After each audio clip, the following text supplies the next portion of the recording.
მოგესალმებით. დღეს ერთ განსაკუთრებული მნიშვნელობის საკითხს სურს გავამახვილოთ ყურადღება. მოგეხსენებათ ევროკომისიამ, რომლის პრეზიდენტიც გახლავთ საქართველოს მიმართ მწვავე კრიტიკით გამორჩეული და უსამართლო კრიტიკით გამორჩეული ქალბატონი ურსულა ფონ დერ ლაიენი კარგი მთავრობის 2025 წლის ანგარიშის ფარგლებში რამდენიმე მნიშვნელოვანი ინდექსი გამოაქვეყნა. მათ შორის კეთილსაიმედო კანონმდებლობის და პოლიტიკის, ლიდერობისა და შორსჭრედელობის, ძლიერი სახელმწიფო ინსტიტუტების და მიმზიდველი საბაზრო ეკონომიკის ინდექსები. ევროკომისიის მიერ გამოქვეყნებული ანგარიში ჩენდლერის მმართველობის ინსტიტუტის მიერ არის მომზადებული და გაეროს, მსოფლიო ბანკის, სავალუტო ფონდის, მსოფლიო ეკონომიკური ფორუმის, სხვა საერთაშორისო აღიარებული სუბიექტების, გლობალური შემფასებელი ორგანიზაციების პროფილურ კვლევებს და მონაცემებს, ანუ ობიექტურ კრიტერიუმებს და ფაქტობრივ მონაცემებს ეხმობა. ხაზგასმით აღსანიშნავია, რომ თითოეული ამ ინდექსის მიხედვით საქართველოს აბსოლუტურად ყველა მიმართულებით წარმატება აქვს და მეტიც, ზოგიერთი მიმართულებით ისტორიული მნიშვნელობის პროგრესიც დავაფიქსირეთ. პირველ რიგში მოდით გავეცნოთ აღნიშნული კვლევის მონაცემებს, ხოლო შემდეგ უკვე პოლიტიკურ შეფასებებზეც გადავიდეთ, რომელიც არანაკლებ მნიშვნელოვანია თუ მეტად არა. პირველი ძლიერი ინსტიტუტების ინდექსით საქართველოს ხელისუფლებამ შეფასების 100%-იანი სისტემით ახალი ისტორიული მაქსიმუმი 63% დააფიქსირა და მსოფლიოში 34 ადგილზე გავიდა.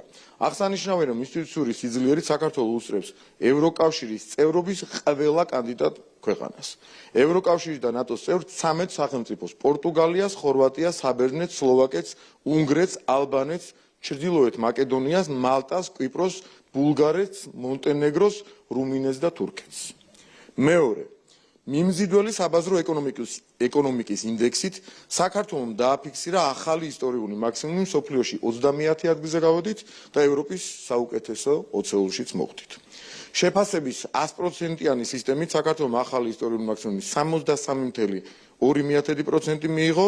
რეიტინგში საქართველოს უსწრებს ევროკავშირის წევრობის ყველა კანდიდატ ქვეყანას, ევროკავშირის და ნატოს 16 სახელმწიფოს: პორტუგალიას, ჩეხეთს, კვიპროს, ხორვატიას, უნგრეთს, სლოვენიას, ლატვიას, საბერძნეთს, პოლონეთს, სლოვაკეთს, ალბანეთს, ჩრდილოეთ მაკედონიას, ბულგარეთს, მონტენეგროს, რუმინეთს და თურქეთს. მესამე, ლიდერობის ინდექსით საქართველოს ხელისუფლება ევროპის საუკეთესო 20-ულშია. ჩვენ შეფასების 100%-იანი სისტემით მივიღეთ 52%, გავედით 32 ადგილზე მსოფლიოში და მე-17 პოზიცია დავიკავეთ ევროპის საუკეთესო 20-ულში. ამ ინდექსით საქართველოს ხელისუფლება უსწრებს ევროკავშირის და ნატოს წევრ 19 სახელმწიფოს მთავრობებს: ისლანდიის, ჩეხეთის, ლატვიის, ესპანეთის, უნგრეთის, პორტუგალიის, ბულგარეთის, საბერძნეთის, მალტის, სლოვენიის, პოლონეთის, ჩრდილოეთ მაკედონიის, სლოვაკეთის, მონტენეგროს, კვიპროსის, ხორვატიის, რუმინეთის, ალბანეთის და თურქეთის მთავრობებს. და მეოთხე, კეთილსაიმედო კანონმდებლობის და პოლიტიკის ინდექსით საქართველოს ხელისუფლება ევროპის საუკეთესო 20-ულში ასევე ხელისუფლებამ შეფასების 100%-იანი სისტემით 70% მიიღო, მსოფლიოში 26 ადგილზე გავიდა და ევროპის საუკეთესო 20-ულში მე-18 პოზიცია დაიკავა. კანონმდებლობის და პოლიტიკის კეთილსაიმედოობით საქართველოს უსწრებს ევროკავშირის და ნატოს წევრ 18 სახელმწიფოს: იტალიას, ლატვიას, პორტუგალიას, ესპანეთს, სლოვენიას, კვიპროს, სლოვაკეთს, ბულგარეთს, მალტას, საბერძნეთს, პოლონეთს, რუმინეთს, ხორვატიას, ალბანეთს, უნგრეთს, ჩრდილოეთ მაკედონიას, თურქეთს და მონტენეგროს. რა თქმა უნდა, ყველა ხვდება, რომ ეს არის ძალიან დიდი წარმატება, რომელიც ეკუთვნის არა მხოლოდ ქართული ოცნების ხელისუფლებას, არამედ მთლიან საქართველოს და ქართველ ხალხს. ეს წარმატება კიდევ უფრო მნიშვნელოვანი და დასაფასებელიც არის იმ ფონზე, რომ ჩვენმა პოლიტიკურმა გუნდმა და ქვეყანამ ამ წარმატებას ევრობიუროკრატიის აბსურდული ბრალდებების და კრიზისის ფონზე მიაღწია, ასევე თქვენ კარგად გახსოვთ შიდა ტურბულენტობები, ასე რბილად დავარქვათ, აქედან რაც იყო გამოწვეული. ამას გარდა აღნიშნული კვლევის შედეგები შავით თეთრზე ამტკიცებს იმას, რაზეც უკვე კარგახანია ღიად ვსაუბრობთ, რომ საქართველოსთან მიმართებით ევროკავშირის სამწუხაროდ აქვს ორმაგი სტანდარტი. ერთი მხრივ deep state-ის მიერ მართული ევრობიუროკრატია, მათ შორის მათი ადგილობრივი წარმომადგენლები საქართველოში დემოკრატიის უკუსვაზე და ლამის ქვეყნის დაქცევაზე საუბრობენ და ყველაფერს აკეთებენ მმართველი პოლიტიკური გუნდის დისკრედიტაციისთვის და საქართველოს ევროინტეგრაციის პროცესის შეწყვეტისათვის, მეორე მხრივ კი მყარ ობიექტურ კრიტერიუმებზე დაყრდნობით ევროკომისიის დაკვეთით მომზადებული კარგი მთავრობის 2025 წლის ანგარიშში თვალსაჩინოდ ჩანს ის წინსვლა, რასაც საქართველოს ქართული ოცნების ხელისუფლებაში და ხელისუფლების პირობებში მიაღწია. უფრო მარტივად რომ ვთქვათ, ყველგან, სადაც საქართველოს პროგრესის შეფასება რეალურ მონაცემებსა და ანალიზზე დაყრდნობით ხდება, ჩვენი ქვეყანა ერთ-ერთი მოწინავეა არა მხოლოდ ევროკავშირის წევრობის კანდიდატ ქვეყნებს შორის, არამედ წინ უსწრებს ევროკავშირისა და ჩრდილოატლანტიკური ალიანსის წევრ არაერთ ქვეყანას. როგორც კი საქმეში პოლიტიკური მდგენელი, ანუ deep state-ის მიერ მართული ევრობიუროკრატია ერთვება, საქართველოში დემოკრატიის უკუსვლაზე იწყება საუბარი, რაც რა თქმა უნდა სრული აბსურდია და ამას დღეს ჩვენს მიერ წარმოდგენილი კომისიის დაკვეთით გამოქვეყნებული ანგარიშის დადასტურებს. საზოგადოებას ახსოვს, თუ როგორ გვითხრეს უარი კანდიდატის სტატუსის მონიჭებაზე, შემდეგ კი გამოაქვეყნეს შეფასების ანგარიში, სადაც ობიექტურ კრიტერიუმებზე დაფუძნებული ქულათა სისტემით საქართველოს მოწინავე იყო და მნიშვნელოვნად უსწრებდა მაგალითად სტატუს მინიჭებულ მოლდოვას და ბოსნიას. ევროკავშირში გაწევრიანებისაკენ მიმავალ გზაზე საქართველოს, როგორც ყველაზე სანდო პარტნიორი საწინააღმდეგოდ არ არსებობს არანაირი არგუმენტი. თუმცა როგორც ხედავთ და როგორც ჩანს, ეს არ შედის deep state-ისა და ევრობიუროკრატიის ინტერესებში. ასევე ხაზგასმით უნდა აღინიშნოს, მიუხედავად იმისა, რომ საქართველოს პირნათლად ასრულებს ნაკის ვალდებულებებს და ყველა მიმართულებით განიცდის პროგრესს, deep state და ევრობიუროკრატია რეალურად სულ სხვა მოთხოვნებს და კრიტერიუმებს უწესებს საქართველოს მოთხოვნებს, რომლებიც საზიანოა ჩვენი სახელმწიფო ინტერესებისთვის, სრულიად მიუღებელია და შეუთავსებელია ქართულ იდენტობასთან. კიდევ ერთხელ ხაზგასმით აღნიშნავთ, როდესაც ევროკომისიაში უსამართლო პოლიტიკური ინტერესები იკვეთება, იქ საქართველოს თავს ესხმიან და ამით თავიანთ ადგილობრივ აგენტურასაც ასაზრდოებენ. ხოლო სადაც ობიექტურ მონაცემებზე და კრიტერიუმებზე დაყრდნობით მსჯელობენ, უწევთ აღიარება, რომ საქართველოს მოწინავეა მთელს რეგიონში და მისი პროგრესი როგორც დემოკრატიული, ისე ეკონომიკური მიმართულებითაც შთამბეჭდავია. ჩვენ სწორედ ასე მომავალშიც საქართველოს და ქართველი ხალხის ინტერესებით ვიმოქმედებთ. დიდი მადლობა, კითხვებს დავაბოდებ. მოგესალმებით, სოფო ბერიძე, ტელეკომპანია იმედი. ბატონო მამუკა, უფრო გასაგები რომ იყოს, ალბათ ეს ანგარიში მზადდება ობიექტური შემფასებლების მიერ, ანუ გულისხმობ, იქ არ არიან პოლიტიკოსები, რომლებიც ალბათ ამ ანგარიშზე მუშაობენ. ამ ფონზე თუ შეიძლება აი მაინც მოლოდინი როგორი გაქვთ, შეიძლება თუ არა რომ ეს ანგარიში მართლაც წაიკითხონ, გაიგონ თუ როგორც არის ბრიუსელში, როდესაც რაღაცნაირად წამზომია საქართველოსთვის ჩართული. და თუ ამაზე არ იქნება ყურადღება გამახვილებული, რა არის ამ შემთხვევაში თბილისის პასუხი? თქვენ თქვით, რომ ორმაგი სტანდარტი, მაგრამ როდესაც ობიექტური შემფასებლების მიერ მომზადებული დოკუმენტი უკვე დევს და თუ მას არ გაითვალისწინებენ, რა ხდება ამ დროს, რა არის თბილისის პასუხი? სოფო, თქვენ გონიათ, მე მგონია თქვენ ესე გონიათ, რომ ვინმე ვერ წაიკითხა, ან ვერ გაიგო ან ეს ანგარიში, ან ამ ორმაგი სტანდარტის შესახებ ვინმე რამე არ იცის? მაგალითად საქართველოში ნაცმედი ასეთ კითხვას სვამს ხოლმე ხშირად, რატომ ვერ დაარწმუნეთ პარტნიორები? აი ხო პროვოკაციულია თავისი არსით ასეთ შეკითხვა ვერ დაარწმუნებს, ჩვენივად არის ყველა დაარწმუნებული ყველაფერში, ყველაფერი იცის, მაგრამ თავიანთი ინტერესებიდან გამომდინარე მოქმედებენ. საქართველოს ჭირდება ვიღაცას პაიკად. და უფრო პატარაა საქართველოს 10 ჯერ სამწუხაროდ იმ ქვეყანაზე, რომელიც წარმატებით საქართველოსგან განსხვავებით პაიკად გამოიყენეს. გუშინ წინდელი შეხვედრიდანაც ეს კარგად ჩანდა, ხო? ჩვენ ხედავთ გლობალურ ინტერესებს, ჩვენ ხედავთ ასევე Deep State და მის მიერ მართულ აგენტურას და მათ ინტერესებს. საქართველოში არიან ადამიანები და პოლიტიკოსები, ვინც ფიქრობენ ეროვნულ ინტერესებზე და ჩვენ ამას ვაკეთებთ საქართველოს ჩვენი სამშობლოს ინტერესებიდან და ქართული ხალხის ინტერესებიდან გამომდინარე, მაგრამ სამწუხაროდ აღმოჩნდა რამდენიმე ათეული ადამიანი, პოლიტიკოსებად წოდებულები, აგენტურა, თავის სახელით დავარქვათ კიდევ ერთხელ, რომლებმაც თავად ძალიან კარგად იციან, რა ხდება სინამდვილეში, მაგრამ ემსახურებიან სხვათა ინტერესებს და არა საკუთარი ხალხისა და საკუთარი სამშობლოს ინტერესებს. ასეა მარტივად რომ ვთქვათ, თუ ვინმეს მე დარწმუნებულია თქვენ ასე არ გონიათ, ვინმეს გონია რომ ვიღაცამ რამე არ იცის, არ იცოდეს შეიძლება რიგითმა ამომრჩეველმა დეტალები ჯეროდეს მისი საყვარელი პოლიტიკოსის, რომელიც სინამდვილეში აგენტია და აჯერებს თავის ამომრჩეველს იმ სიცრუეში, რა სიცრუისაც თავად არჯერა. თქვენ გონიათ რომელიმე ჩვენი რადიკალურ პარტიებს ვეძახით აგენტურას. აქედან რომელიმე არ იცის იმართლა რასაც ლაპარაკობენ იმის ჯერად და გონიათ რომ ისინი არიან ეროვნულები და ისინი ემსახურებიან საკუთარ სამშობლოს და ხალხს, შვენივრად იციან ვისაც და რასაც ემსახურებიან თქვენზე და ჩემზე კარგად.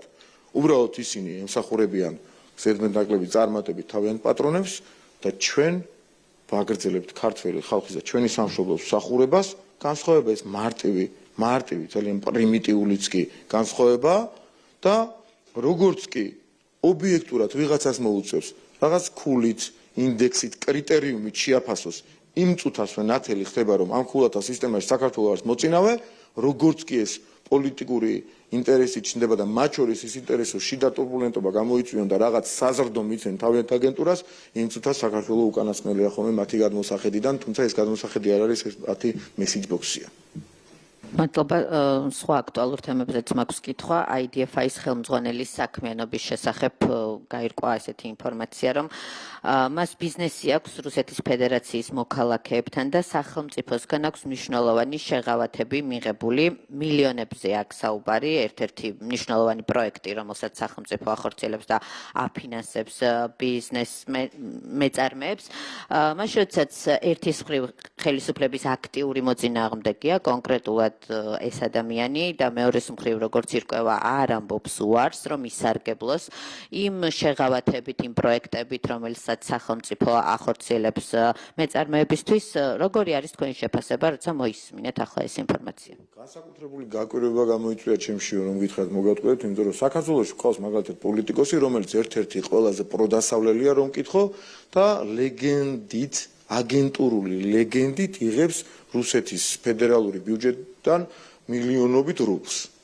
ეხლა ამის ფონზე ეს აღარ გაგვიკვირდება, რა თქმა უნდა. თუმცა ასევე გვყავს რამდენიმე ათეული ადამიანი ამ ქვეყანაში, რომელიც მაგალითად დარბოდა არარუსულ კანონს ამ სლოგანის სახილით და რუსეთში ჰქონდათ შემოსავალი დიდძალი და ეს საერთოდ არ აწუხებდათ.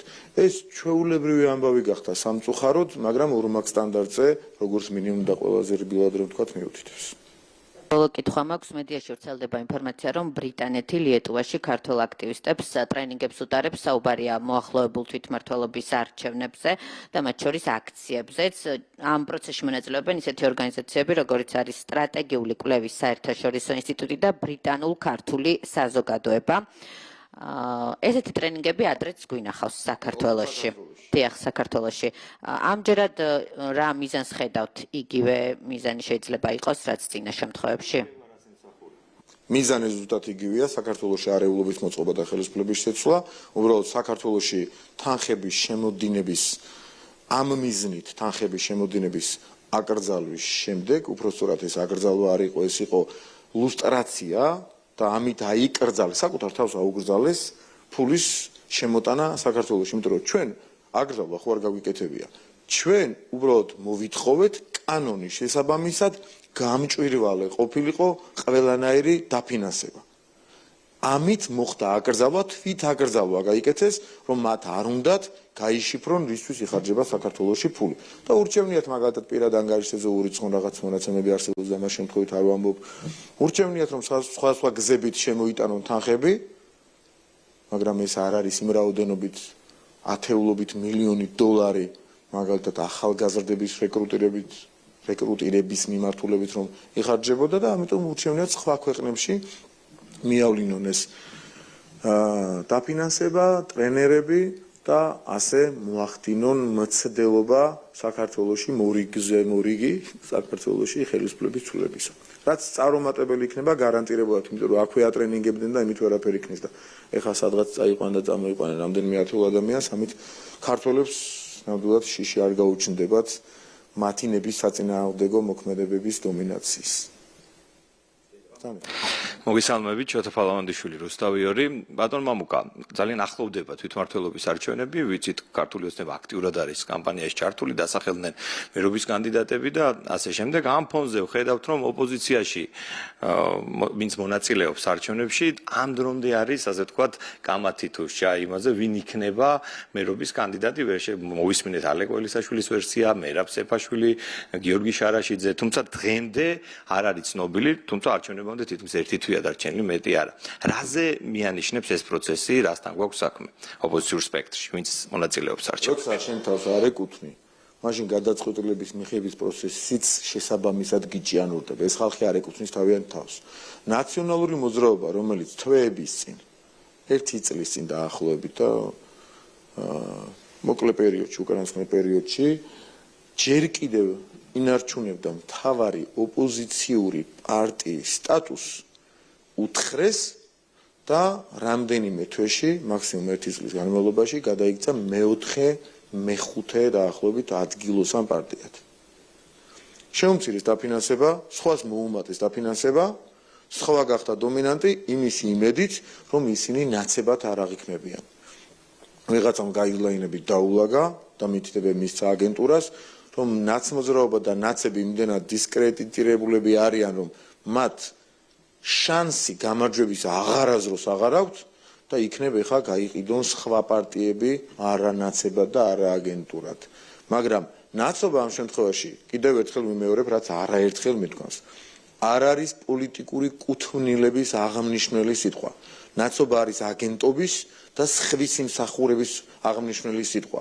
და როდესაც ვინმე ჩვენ ნაცს ვუწოდებთ ხოლმე, ეს არის უკვე სიმბოლოდ ქცეული ტერმინი, რომელიც არის სიმბოლო მკვლელობის, გაუპატიურების, ძალადობის, უსამართლობის და სხვისი დავალების შესრულების, რაც ყველაზე მთავარია. სხვის დავალებას ვინც ასრულებს, ის არის ჩვენს თვალში, ჩვენს გონებაში და ჩვენს ჩვენი ქვეყნის იმ ბნელ წარსულში, ნაცი ჩარჩენილი. და მომავალშიც ასე იქნებიან ისინი ვერაზროს, ვერ სინათლეს, ვერ პროგრესს, ვერ უზრუნველყოფენ. ისინი უზრუნველყოფენ ყველაფერს სულს, რაც ამ სიტყვასთან და აგენტობასთან ასოცირდება, იმიტომ რომ როდესაც შენ არ ემსახურები საკუთარ ხალხს და ქვეყანას, მაშინ ყველაფერს სულ შენ იკადრებ, იმიტომ რომ ეს უკვე ნაკადრები გაქვს სხვის იმსახურებით.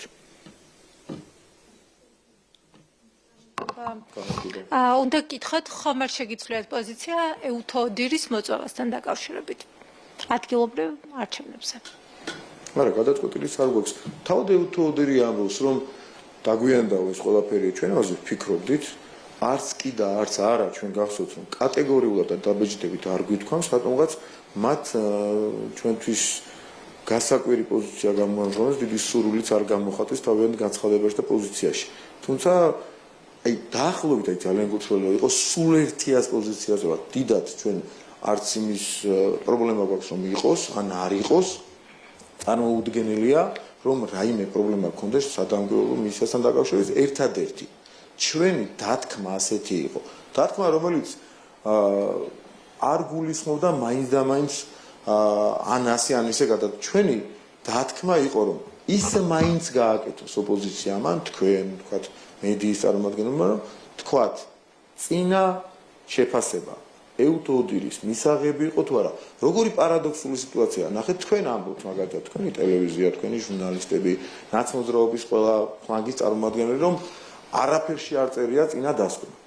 თან მეკითხებით ეხლა დღეს ეუთოდირს იწვევთ თუ არა და წინა დასკვნას არ აღიარებთ, ხელისუფლებას არ ლეგიტიმურს ეძახით. თუ წინა დასკვნა სწორია და კარგია და ეუთოდირი კარგია, მაშინ რა არა ლეგიტიმური ხელისუფლება რა სიგიჟეზეა ლაპარაკი. ანუ თქვენ თავად იმდენად ეწინააღმდეგებით კითხვაშიც კი საკუთარ თავს და არს. საერთოდ კითხვისას, რომ აი პარადოქსული მდგომარეობა იკვეთება. ანუ სადამკვირვებლო ორგანიზაციის მოწვევა არ მოწვევა ოპონენტების შეფასებაზეა თქვენთვის დამოკიდებული? ანუ ახლა ამბობთ ამას, რომ რადგან არაღიარება მოჰყვა ამ ყველაფერს, ამიტომ ახლა ვეღარც კი ხედავთ საჭიროებას. ინტელექტუალურ შესაძლებლობებში არ მეპარებეჭვი, ამიტომ თქვენ არ გაიგეთ, ვერ გაიგეთ, არ გკადრებთ. არ გაიგეთ. დამოკიდებულია მათზე თქვა არ ვამბობ სპეციალურად ხაზი გაუსვი. რომ სხვანაირად მეთქვა და მგონია რომ კარგად გაიგე. თუნდაც არჩევნების დღეს თუ პასუხი იყო არა დამაკმაყოფილებელი ევთოოდირის მხრიდან, რატომ არ მოიწვიოთ? მაგრამ ის მაინც სიტყვა მაინც ამიტომ გამოვიყენეს შეგნებულად და სპეციალურად თქვენ გაგეგოთ, სწორად მაინც არ გაიგეთ. ნახეთ, ის მაინც გააკეთეთ, მოგიწოდებთ, რომ როდესაც კითხვას მისვავს, ან მოგვიწოდეთ, რომ ევთოოდირი მოვიწვიოთ, ის მაინც გააკეთეთ საკუთარ თავს და პოზიციას ეცით პატევი, რომ თქვათ რომ ევთოოდირის დასკვნა იყო სწორი. პროცედურულად როგორ ხდება ხომ თქვენ უნდა მოიწვიოთ ევთოოდირი და მათ გამოთქვენ უნდა ტყუილია. უფლებამოსილია მოიწვიოს, ან არ მოიწვიოს ნებისმიერი ხელისუფლება, როგორც წესი ევთოოდირი არ აკვირდება ხოლმე თვითმმართველობის არჩევნებს, თუმცა საქართველოს ჩვენთან დაკვირვებია ხო? ხშირად ჩამოდიოდნენ ხოლმე. უმრავლესად ჩამოდიოდნენ. არ გამორიცხავთ რომ არჩევნების დღეს ჩამოიყვანოთ და მოიწვიოთ? ასე ხო ამბობთ. არჩევნების დღეს ახლა დილით რო დაურეკავს, საღამოს ვერ ჩამოვლენ. ხო და რა პერიოდში გეგმავთ რომ მიმართოთ? არ გეგმავთ და არც ის მომენტი გვაქვს რომ არ დავგეგმოთ და უშოთ შეიძლება მოვიწვიოთ, შეიძლება არა. რაზეა დამოკიდებული? არაფერზეა დამოკიდებული ჩვენს გადაწყვეტილებაზე, მაგრამ აქამდე ის წვლილი მაინც შეიტანეთ. იქნებ დადებითად გადავწყვიტოთ რომ თქვენს პოზიციას პატივი სცეთ და თქვათ რომ ევთოოდირის წინადასკვნას აღიარებთ თუ არ აღიარებთ. შეიძლება ეს ერთ-ერთი გადაწყვეტილების მიღების მომენტში არა ერთადერთი თქვენ რომ დათქმა სპეკულაციურად დაარქვით, არამედ ერთ-ერთი კომპონენტიც კი იყოს რომ აგერ შეიძლება ვიმსჯელოთ გუნდში და ვთქვათ რომ ოპოზიცია ნაცმედია ამბობს რომ დიახ ვაღიარებთ ევთოოდირის დასკვნას. თორემ მსჯელობაში ასევე ერთ-ერთი და არა ერთ-ერთი კომპონენტი იქნება, თუ საერთოდ არავინ არ აღიარებს ამ ევთოოდირის და მის დასკვნას. რა აზრი აქვს მის მოწვევას? თქვენთვის არ აქვს აზრი? აი თქვენთვის თუ მნიშვნელოვანია მათი დასკვნა, რატომ არ ხედავთ? საშუალო მნიშვნელობას მივანიჭებდი თქვენ რომ კარგად გაიგოთ. არც მაინდა-მაინც გადამწყვეტია და არც ის არ არის რომ საერთოდ არაფერს ნიშნავს. დამკვირვებლობის როლი მაშინ არჩევნებზე რა არის? ზოგადად კი, თქვენი გადმოსახედიდან თუნდაც ადგილობრივი ან საერთაშორისო დამკვირვებლობის როლი და ფუნქცია არსი განმიმარტოთ. როგორ გესმით? პირველი ჟურნალისტი მეკითხება და მთხოვს რომ განვუმარტოთ დამკვირვებლის არსი. მოდით მე ამაში ხა ერთწუთიანი განმარტება არსის არ გამომივა თქვენ მოძრით. თქვენთვის მნიშვნელოვანი არის თუ არა დამკვირვებლების ანგარიში? დამკვირვებლების ანგარიში ჩემთვის მნიშვნელოვანია. მისაღებია და მისი ანგარიშიდან, ანუ ევთოოდირის ანგარიშიდან ჩვენ დასკვნებსაც ვაკეთებდით, რომელსაც თქვენ არ ენდეთ და რომელსაც საერთოდ არ აღიარეთ. შესაბამისად, თქვენ მე რომ მეკითხებით არსზე, ეს არის უდაოდ დაბიო სპეკულაცია. შესაბამისად, თქვენ რაც არ აღიარეთ იმის არსზე და მნიშვნელობას, როდესაც მეკითხებით, ეს არის დაბიო სპეკულაცია, ეს არის ჩემი შეფასება კი არა. დაადგენილი ფაქტი თქვენი არაღიარებიდან გამომდინარე და არსზე როდესაც საუბრობთ ჟურნალისტები აღიარებენ ბატონო მამუკა სადამკვირვებლო ორგანიზაციების ანგარიშებს თქვენი გადმოსახედიდან ესეთია კი მედია საშუალებები ანგარიშებს არ აღიარებენ რას ქვია ნახეთ თქვენ საუბრობთ აღიარება არაღიარება არ არის ჩემი საქმეო და ლეგიტიმაციასთან დაკავშირებულ პრობლემებზე საუბრობთ დღენია და ეთერში აი თქვენ გაშუქება არის ვალდებულება ერთი მხარესაც და მეორე კი ბატონო თუ ევთოოდირზე თუ არ შეფას ერთი წამით თქვენი ხარ რაღაც თქვით და ურეაქციოდ დატოვეთ ჩემგან ეს უზრუნველყავით თქვენი თქვით ერთი წამით დამამთავრებინეთ დასრულეთ დიახ ნახეთ თქვენი აზრი თუ გაშუქებაა თქვენი საქმე მაშინ იმ მდაბიო ფეიქ შეფასებებს დაანებეთ თავი საავტორო გადაცემებში შეგიძლიათ ეს კანონითაც ასია, მორალურადაც ასია, ჟურნალისტური ეთიკის სტანდარტითაც ასია, სადაც თქვენ გინდათ ახლა ტევე პირველი ჟურნალისტი რო ამბობთ, რომ ჩვენი საქმე გაშუქებაა და არა შეფასებაო, როგორ ეწინააღმდეგებით საკუთარ ნაცურ არსს, ალბათ ამაზე ბევრი საუბარი არ დამჭირდება, ნებისმიერი ადამიანი ამაში დამემოწმება თვით ტევე პირველის ჟურნალისტური სტაფიდანაც კი, მაგრამ თუ თქვენ შეფასებები არ გინდათ, კი ბატონო, მაშინ გააშუქეთ. აბა დღეიდან დაგაკვირდებით თქვენ პირადად როგორ გააშუქებთ, მაგრამ თუ შეფასებებს აკეთებთ, მთავრობის ლეგიტიმაცია არალეგიტიმურობასთან დაკავშირებით, ასე ღრმად შედიხართ პოლიტიკურ დისკუსიაში, მაშინ ახლა მე თქვენ გთხოვთ, ახლავე თქვათ, იყო თუ არა რელევანტური, კანონიერი და გასათვალისწინებელი, თუნდაც რაც თქვენ კითხეთ, იმას გიბრუნებთ უკან, ეუთოდერის დასკვნა. ეუთოდერის დასკვნა ტვპ-მა გააშუქა თქვენი პოზიციაც იყო და ოპოზიციური პარტიების. ახლა თქვენ რა მოლოდინი გაქვთ? ბატონო მამუკა, რადგან გაითაწყობთ?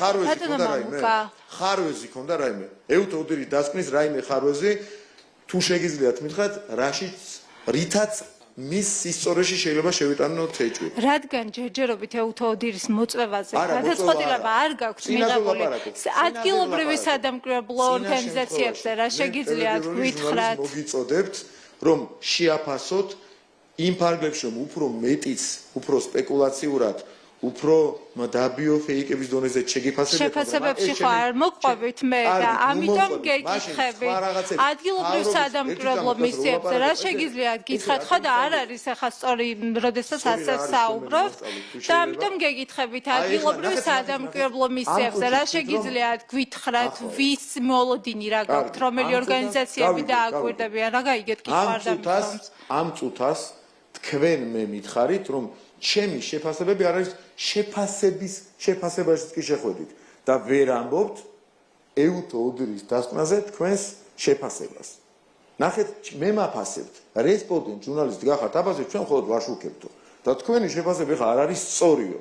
ამ წუთას როგორ აიხლართეთ, ნახეთ? ამიტომ რო არ აიხლართეთ, ჩემი კითხვა ხომ გესმით? ხო, თქვენი ინტერესიდან გამომდინარე. ადგილობრივი სადამკვირვებლო მისიებზე რა მოლოდინი გაქვთ? ეუთოდერის დასკვნა ხა რაღაცა მექანიკურად მიმორებთ უკვე სიტუაცია. ამიტომ გეკითხებით. ეუთოდერის დასკვნა შეაფასეთ, ჩემ ნათქვამს რო აფასებთ, ისე გაკადნიერდით პოლიტიკოსის ნათქვამს ტრიბუნასთან აფასებთ თქვენ ჟურნალისტი. თან ვაშუქებულ წამებით ადრე ამბობდით. შეაფასეთ ეუთოდერის დასკვნა. რაიმე ხარვეზი იყო მის ისტორიაში მეჭვი შევიტანოთ? კი ან არა მაინც მიპასუხეთ. მე შეფასებებში არ მოყვებით. ანუ ჩემ შეფასებაში მოვყვებით სადამკვირვებლო მისიები, ადგილობრივი სადამკვირვებლო მისიები. მე მაფასებთ, ესე იგი, არ მაცდით სიტყვის დამთავრებას, ისე მაფასებთ, რომ არ არის სწორიო შენი შეფასებაო და ეუთოდერის შეფასებაში არ მოვყვებით. რაღაცა მე მგონი არასწორად გესმით ჩემი ნათქვამი ბატონო მგონი არასწორად იგებთ იცით? აბსოლუტურად ყველა. ამიტომ კითხვას გისვამთ ადგილობრივი სადამკვირვებლო ოდიში ჯერ მითხარით, შეაფასეთ ეუთოდერის. მე ხომ გითხარით რომ შეფასებებში არ მოყვებით. მე შემაფასეთ, ხომ მიდასტურებთ რომ არასწორი იყო შენ თქვენი ეხანდელი შეფასებაა, ხომ მითხარით წერან? ანუ მე მაფასებ და ეუთოდერის ვერა. არასწორად გესმით აქედან აშკარად რაღაცეები. ბატონო მამუკა, როდესაც გეკითხებით ადგილობრივ სადამკვირვებლო მისიებზე თქვენი შეფასება მოლოდინი როგორია შეძლებენ დაკვირვებას, როდესაც მაგალითად დაფინანსების საკითხები არის გაურკვეველი, მაგალითად რეესტრში დარეგისტრირების ვალდებულება აქვთ, ისინი ამბობენ რომ არ დარეგისტრირდებიან, როგორც არასამთავრობო ორგანიზაციების გარკვეული ნაწილი თვლის რომ არ უნდა დარეგისტრირდნენ რეესტრში, რომლებიც მათ აგენტებად რაცხავენ. ეს არის მათი პოზიცია. ახლა ელოდებიან უკვე ანტიკორუფციული ბიუროს პოზიციას და მოლოდინია და მათ შორის ანტიკორუფციული ბიურო ამბობს, რომ სისხლის სამართლებრივი დევნაც შეიძლება დაიწყოს თუ კანონს არ დაემორჩილებიან ეს ორგანიზაციები. თქვენი მოლოდინი როგორია? იქნება სადამკვირვებლო მისიები ადგილობრივი ამ არჩევნებზე ან იმ შემთხვევაში თუ რიგარეში არჩევნებს გადაწყვეტს და დანიშნავთ. ერთი. აი ხა ნახეთ. ეს არის ამერიკული კანონის ანალოგი. გაცილებით რბილი კანონი მართლაც და რუსულ მესიჯებს რო ადარებდით. იყო მანამდე გამჭვირვალობის კანონი, შემდეგ გადავწყვეტეთ რომ ზუსტი ანალოგი ყოფილიყო ამერიკული კანონისა. თუ ამერიკის შეერთებულ შტატებში რომელიმე სუბიექტს არ აქვს დარეგისტრირების პრობლემა, რატომ არის ის პრობლემა საქართველოში? პატარები ვართ, სუსტები ვართ, უთანმოყვარეობები ვართ თუ რა გჭირს? პატარები ვართ, გასაგებია, ბევრად პატარა ქვეყანაა ჩვენი ქვეყანა, მაგრამ ეს არ ნიშნავს უთანმოყვარეობა არ უნდა გქონდეს. ეს არ ნიშნავს რომ ამერიკაში რაც შეიძლება ჩვენთვის არ შეიძლებაოდეს. ეს ქართველმა არ უნდა აკადროთ საკუთარ სამშობლოს. თქვენ მითხარით მაშინ შეფასებებში არ მოდიხართ, ვერ მოდიხართ. ის მაინც მითხარით რაც კარგია ამერიკაში, ცუდი როგორაა საქართველოში. ერთი სიტყვა და არგუმენტება მითხარით. ანალოგი ხომ არის ახლა მაინც ხომ ეთანხმებით ამერიკული კანონის. რაც ამერიკაში მისაღებია. საქართველოში რატოა პრობლემა? საქართველოში თქვენ პრობლემად არჩევნებთან და მის ლეგიტიმაციასთან დაკავშირებულ პრობლემათაც კი სახავთ იმას და იმ კანონის იმ დათქმას, რომელიც ამერიკაში არის ზუსტად სიტყვით და იგივე სტილში. რატომ არის ეს საქართველოში პრობლემა თქვენი აზრით? ადგილობრივი სადამკვირვებლო მისიები მოლოდინი გაქვთ, რომ იქნებიან წარმოდგენილები არჩევნებზე? არ პოზიციაც კი არ გამოხატეთ თქვენი. ჩემი კითხვა არის ეს, მოლოდინი გაქვთ, რომ იქნებიან ადგილობრივი სადამკვირვებლო მისიები იმ პირობებში, როგორც ახლა არიან? კი, მაგალითად, ვინც იქნება საბოტაჟით დაკავებული, ის არ მიიღებს მონაწილეობას, ვინც არ იქნება, ის მიიღებს მონაწილეობას. აქ მარტივია, მაგრამ მაგალითად ისფედი საერთაშორისო გამჭვირვალობა საქართველოს მოლოდინი გაქვთ, რომ შეძლებენ? ნახეთ, ეგ როგორი კითხვა. ტევე პირველი მოვა თუ არა, თქვენ მოვა ტევე პირველი თქვენს ბრიფინგზე? თუ ასე მოიქცევით, არ მოვა და რითი უზრუნველყოფს რომ მოვიდეს, ვერაფრით უზრუნველყოფ რომ ვერ შეგეხვეწებით. ვინც დაემორჩილება კანონს, მიიღებს მონაწილეობას დაკვირვებაში, მათ შორის. ამიტომ მე რაღაცას გავაკეთებო, ეხლა და თქვენ აგეთ ამაზე პასუხიო, ეს წარსულშიც ვნახე. იგივე მიდგომი თქვენ გინდათ რომ მაგალითად ევროკავშირს მოუწოდოთ რომ საქართველოს შეუჩეროს ვიზა ლიბერალიზაცია და მე მათ უსამართლო გადაწყვეტილებას საქართველოს ხელისუფლებას მოთხოვოთ პასუხი. ისეთია ესეც. ახლა ისვედი მოვა თუ არა, მე როგორ ვაგო პასუხი? ნუ მოვა. მაგრამ ვინც კანონს დაემორჩილება მოვა. თუ შეიძლება მათი არგუმენტი შემახსენეთ, რატომ არ შემახსენეთ რომ კითხვაზე კიდევ უფრო ზუსტი პასუხი გაგცეთ, კიდევ უფრო მკაფიო პასუხი გაგცეთ. რატომ არის პრობლემა ისვედი რატომ არ მოდის? თქვენ ამბობთ რომ არ მოვაო, არ დარეგისტრირდება. რატომ არ დარეგისტრირდება? არასწორი ინტერპრეტაციას აკეთებ. არ მოვიდეს ისვედი, არ დარეგისტრირდეს ისვედი, როდესაც ამერიკის შეერთებულ შტატებში მსგავსი სუბიექტები რეგისტრირდებიან. რა არის პრობლემა? შემახსენეთ. თვითონ თვლიან რომ არ ეკუთვნით დარეგისტრირება ამ აგენტებთან სიაში. მიკროფონი ხართ, აი ეს სამართლიანი იქნება და სწორი და კორექტული იქნება. მე ვთვლი რომ თქვენ ხართ მიკროფონი და არა ადამიანი, რო გითხრათ. და რატომ ვთვლით რომ ითქვათ აი მე ვთვლი და დავამთავრე? რას ვთვლიან? თვლიან არა მიიჩნევენ ჯერ ერთი, მაგრამ მაინტერესებს ესეც რუსული კალკია ესე რო იცოდე თვლიან, მაგრამ ჩვენს ხშირად ვიყენებთ ხოლმე და რუსულზე რო გაქვთ გართულება მიიჩნევენ თქვათ ხოლმე. ნახეთ, თვითონ მიიჩნევენ რომ არის პრობლემა. თუ ამერიკაში არ არის პრობლემა, საქართველოში რატომ არის? შემახსენეთ მათი ერთი არგუმენტი. თუ გსმენიათ რაიმე არგუმენტი, მათი ერთი გთხოვთ შემახსენეთ. ბოდიში, ეხლა შემახსენეთ. ბატონო მამუკა არ არის შეხსენება. შემახსენეთ მათი არგუმენტი. საერთაშორისო გამჭვირვალობა საქართველოში თვლიან რომ თუ საერთაშორისო გამჭვირვალობა ამერიკა არ რეგისტრირდება ფარას მიხედვით რეესტრში, საქართველოშიც არ უნდა დარეგისტრირდეს. როგორ? მაგალითად, საერთაშორისო გამჭვირვალობა საქართველოს თვლის და მიიჩნევს, რომ არ უნდა დარეგისტრირდნენ ამ ბაზაში, რადგან საერთაშორისო გამჭვირვალობა ამერიკა მაგალითად ფარას მიხედვით არ არის ამერიკაში დარეგისტრირებული. საერთაშორისო გამჭვირვალობა ამერიკას და ქართული ორგანიზაცია, მაგალითად, ქართული ორგანიზაცია საქართველოში უნდა დარეგისტრირდეს ქართულ დაფინანსებით თუა ფარას მიხედვით, თქვენ ესე იცით? ეხლა რა თქვით, მიხვდით? ბატონო, გავთქვი ის, რასაც გეუბნებიან არასამთავრობო ორგანიზაციები. სხვა თემაზე გადავალ, გადაყავთ სხვა თემაზე, გარდა იმისა, რომ არჩევნებზე ისაუბროთ. ამერიკის შეერთებული შტატები და დასავლეთი ახლა სხვა თემაზე გადაგაქვთ საუბარი და არ გამოგყვებით ახლა სხვა თემაზე საუბარში. ამიტომ გეუბნებით, რომ სხვა თემაზე გადავიდეთ, მე არ მაქვს პრობლემა. თქვენ მითხარით არგუმენტი მათი. საქართველოში ქართული ორგანიზაცია თუ ქართულ დაფინანსებას იღებს მაგალითად, ასეთ შემთხვევაში რო ავიღოთ, ფარაში უნდა დარეგისტრირდეს ფარას რეესტრში, თქვენი აზრით? ეს თქვით ხო წერან თქვენ? ხო დაფინანსებაზეა მიბმული. თქვათ ქართულიც არ არის დაუშვათ. თქვენ ანალოგიებს რო გავყვეთ, თქვენ მაგალითად ამოვიდეთ. ანუ ფარას კანონით თუ უცხოური დაფინანსება მას ეხება, ხო? თუ არ არის, თუ არ შეეხება. და რა შუაშია თქვენ რას თქვით? ანუ გამოიგონეთ. თქვენი შეფასებით არასამთავრობო ორგანიზაციები შეძლება არჩევნებზე დაკვირვებას იმის მიუხედავად, რომ არაერთი კანონია მიღებული. კარგით, მომდევნო თემა. ამერიკის შეერთებული შტატები და ევროკავშირის ლიდერები და ამერიკის შეერთებული შტატები თქვენი შეფასებით ცდილობენ თუ არა ახლა პრობლემების მოგვარებას უკრაინაში, უკრაინა-რუსეთის ომში და ევროკავშირის ლიდერები და ამერიკის შეერთებული შტატები ბოლო დღეებმა თქვენ რა გიჩვენათ, რა ხდება ახლა და ამ გადმოსახედიდან საქართველოში მეორე ფრონტის გახსნას ისევ ცდილობენ, თქვენ შტაბ-ბეჭდილება გრჩებათ ისევ? ჩემი შტაბ-ბეჭდილება ნაკლებად მნიშვნელოვანია, ფაქტებზეა საუბარი. გუშინ წინდელმა შეხვედრამ აჩვენა მთელს მსოფლიოს, რომ უკრაინა სამწუხაროდ მართლაც და პაიკად გამოიყენეს ვიღაცებმა, მოდი ესე დავტოვოთ, ნათქვამი, პაიკად გამოიყენეს და საქართველოს ამისი საშუალება არავის მიცა. ამისი საშუალება ჩვენ რომ არავის მივეცით, ამის წინააღმდეგ იბრძოდით თქვენ. თქვენი ტელევიზია, თქვენი პარტიები, აგენტურული ოპოზიცია საქართველოში იბრძოდა შვიდობის და არა მხოლოდ ხელისუფლების, შვიდობის წინააღმდეგ. და როდესაც deep state-ზე გლობალური ომის პარტიაზე რაც გნებავთ, თუ გნებავთ თქვენ დაარქვით, რაც გნებავთ და ის უწოდებთ, ვლაპარაკობდით.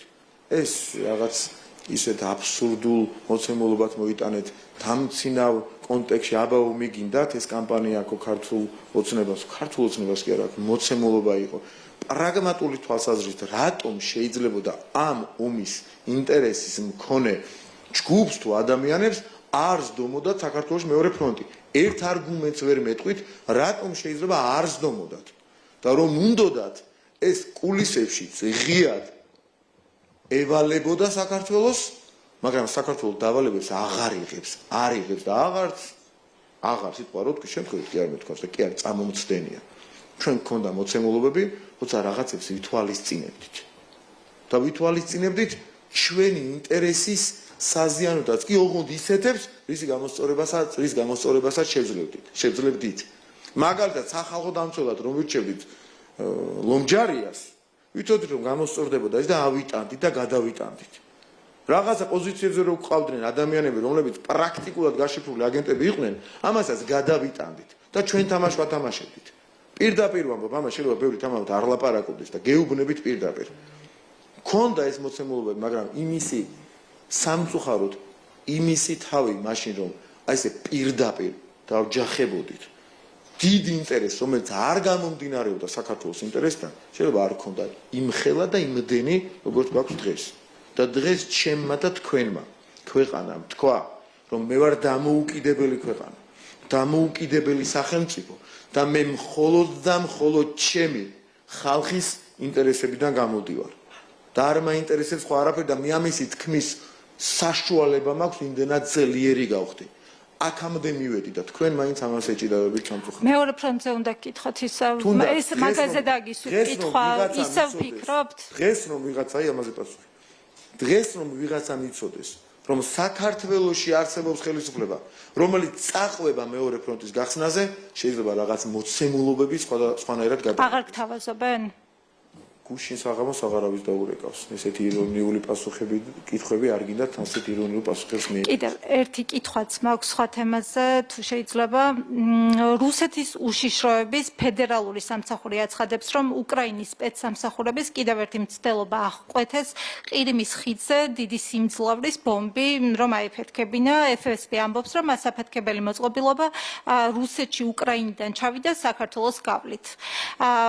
მცდელობა ხომ არ არის თქვენი გუნდის გადმოსახედიდან, რომ რუსეთმა გარკვეულწილად აი უკრაინას საქართველოს თან კავშირი ბმა გააკეთოს და თქვას, რომ მაგალითად ეიბრძვის საქართველოს გავლით უკრაინა იყენებს ახლა ტერიტორიას და კითხვას დავასრულებ, რატომ არ გამოეხმაურა ჩვენი უწყებები, საგამოძიებო უწყებები აი ამ ბრალდებებს? მართლა გითხრათ, მე პირადად მისმის ახლა თქვენგან, მაგრამ ნებისმიერ შემთხვევაში პირველი რეაქცია რაც მაქვს, არაფერს გამოურიცხავ ყველა ქვეყნის სპეცსამსახურს, მათ შორის რუსეთის ჩვენი ქვეყნის ტერიტორიების 20%-მდე ოკუპირების ავტორი ქვეყნის სპეცსამსახურებს თავისი ინტერესები აქვს და მისი გაშიფრის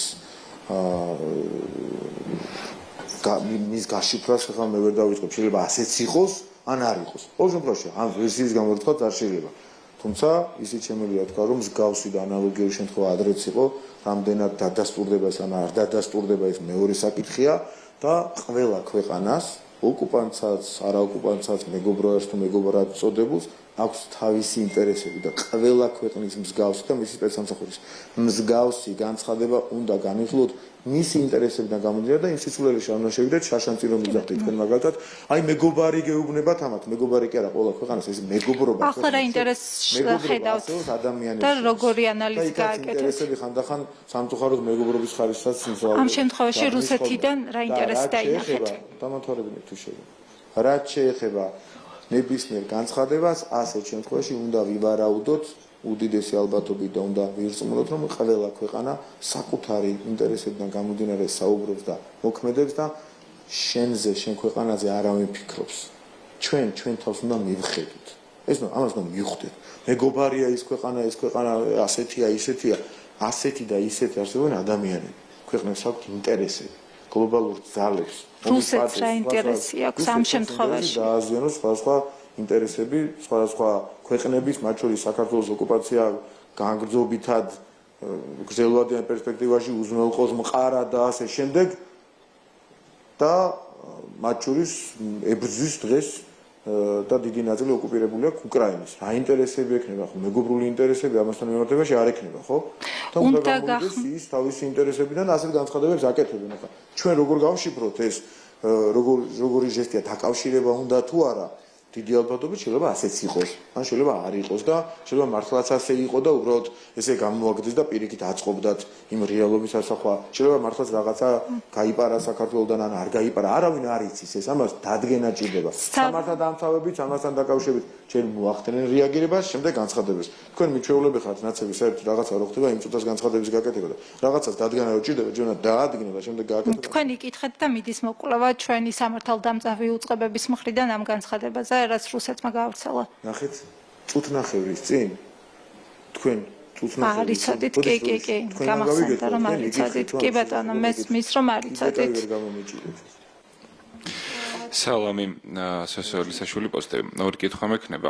პირველი ტრამპის და პუტინის შეხვედრას ალასკაზე ქართული ოპოზიცია უწოდებს სამარცხვინოს და უწუნებს ტრამპს პოლიტიკურ სვლებს. პირველ რიგში ეს რა შევაფასოთ და ყოფილა გაგიჟებული ქართული ოპოზიცია რეებს კადრულობს და ძალიან უნერვიულია და ამასთან დაკავშირებით მონაცემები ვრცელდება.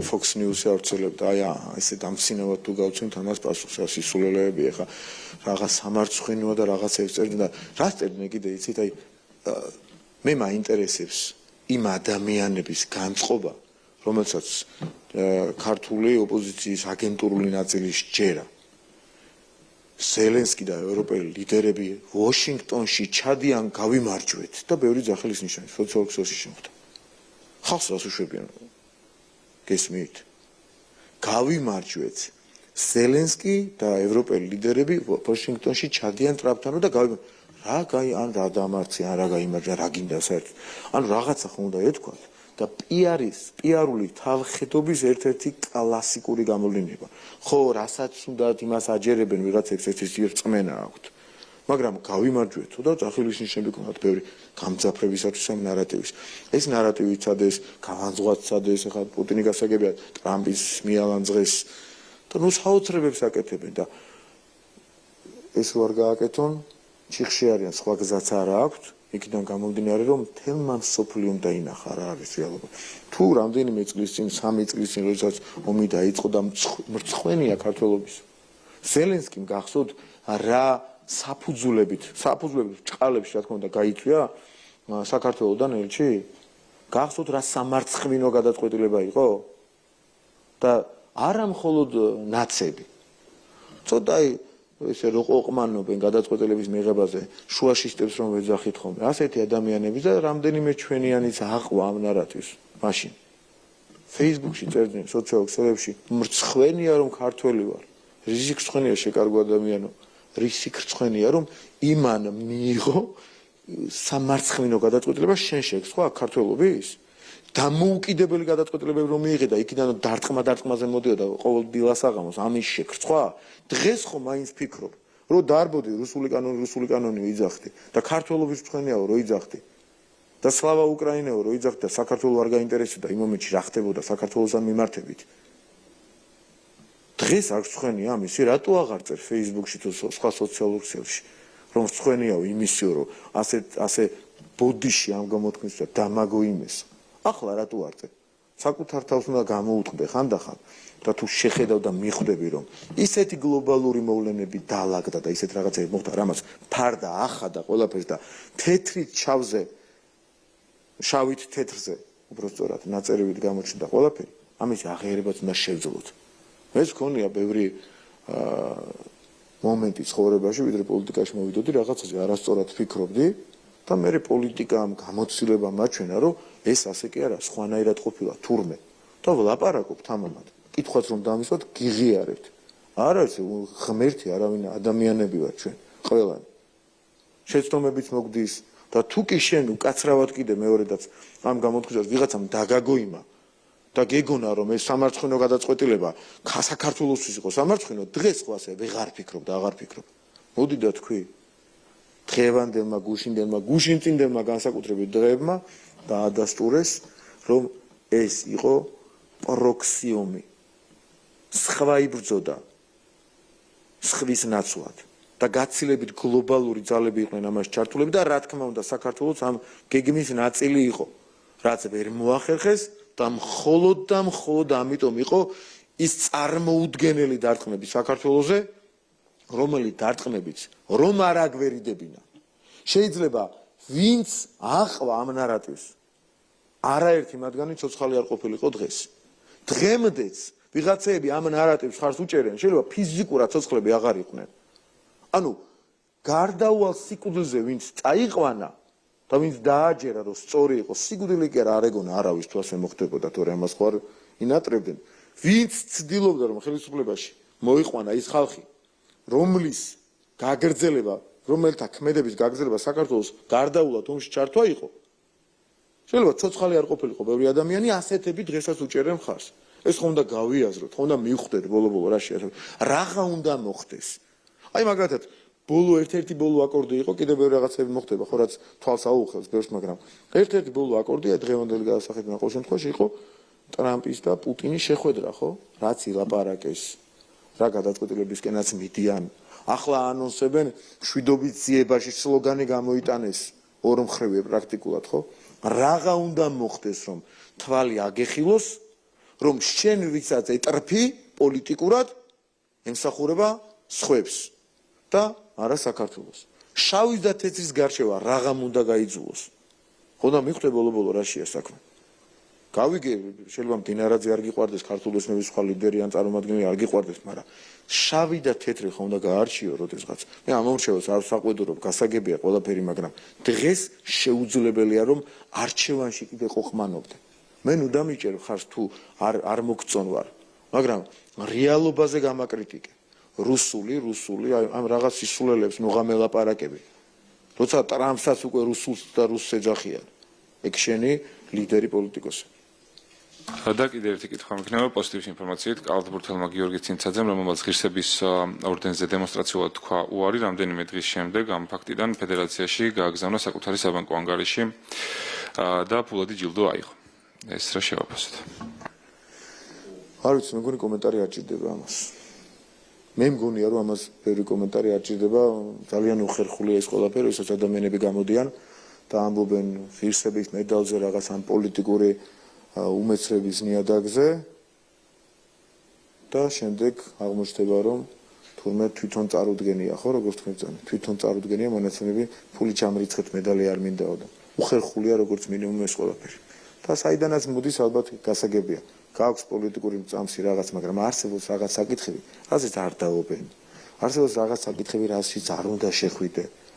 თუ შედიხარ ის მაინც შეძელი, რომ თანხაზე თქვი უარი და იტყვი რომ არ თანხა მინდა მათი გამოყოფილი და არც მედალი და თანხა მინდა და მედალი არ მინდა.